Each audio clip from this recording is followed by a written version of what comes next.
കുട്ടികളിൽ ക്യാൻസർ തിരിച്ചറിഞ്ഞതോടെ എല്ലാം അവസാനിച്ചെന്ന് കരുതി തളർന്നുപോയവർക്ക് പ്രതീക്ഷ നൽകുന്നതായിരുന്നു ആസ്റ്റർ മിംസിലെ വേൾഡ് ഓഫ് സൂപ്പർ ഹീറോസ് കൂട്ടായ്മ. അന്താരാഷ്ട്ര കുട്ടികളിലെ ക്യാൻസർ അവബോധ ദിനത്തോടനുബന്ധിച്ച് നടത്തിയ കൂട്ടായ്മയിൽ ക്യാൻസറിനോട് പൊരുതുന്ന കുട്ടികളും രക്ഷിതാക്കളും പങ്കെടുത്തു. വേൾഡ് ഓഫ് സൂപ്പർ ഹീറോസ് എന്ന പേരിലാണ് ആസ്റ്റർ മിംസ് പരിപാടി സംഘടിപ്പിച്ചത്. സംസ്ഥാനത്തിന്റെ വിവിധ ഭാഗങ്ങളിൽ നിന്നുള്ള കുട്ടികളും അവരുടെ മാതാപിതാക്കളും ഉൾപ്പെടെ 100-ലേറെ പേർ പങ്കെടുത്ത പരിപാടിയിൽ കുട്ടികൾ വിവിധ സൂപ്പർ ഹീറോകളുടെ വേഷത്തിൽ അണിനിരന്നു.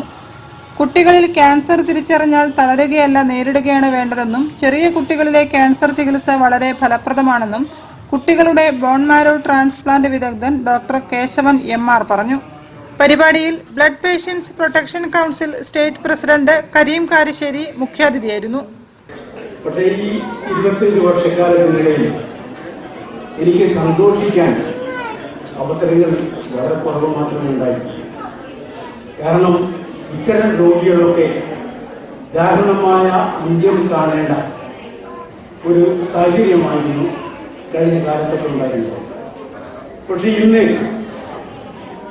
വൈദ്യശാസ്ത്രത്തിന്റെ പുരോഗതിയും അതുപോലെ തന്നെ ഈ ചില വൈദ്യരംഗത്തുള്ള ആളുകളുടെ അർപ്പണ മനോഭാവം കൊണ്ട് ഒരുപാട് രോഗികൾക്ക് ജീവൻ പകരാൻ സാധിക്കുന്നു എന്നുള്ള ഒരു സന്തോഷമുണ്ട്.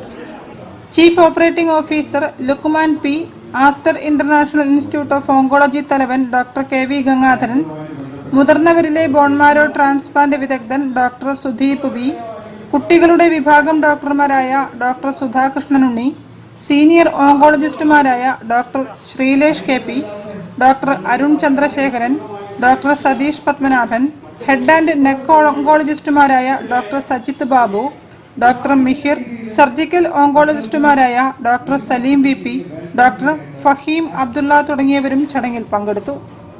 News bureau, Kozhikode. മങ്ങന്ത്ര ശ്രീ ഭഗവതി കാവിലെ തിറ താലപ്പൊലി മഹോത്സവം ഭക്തിപൂർവ്വം കൊണ്ടാടി. പ്രത്യേക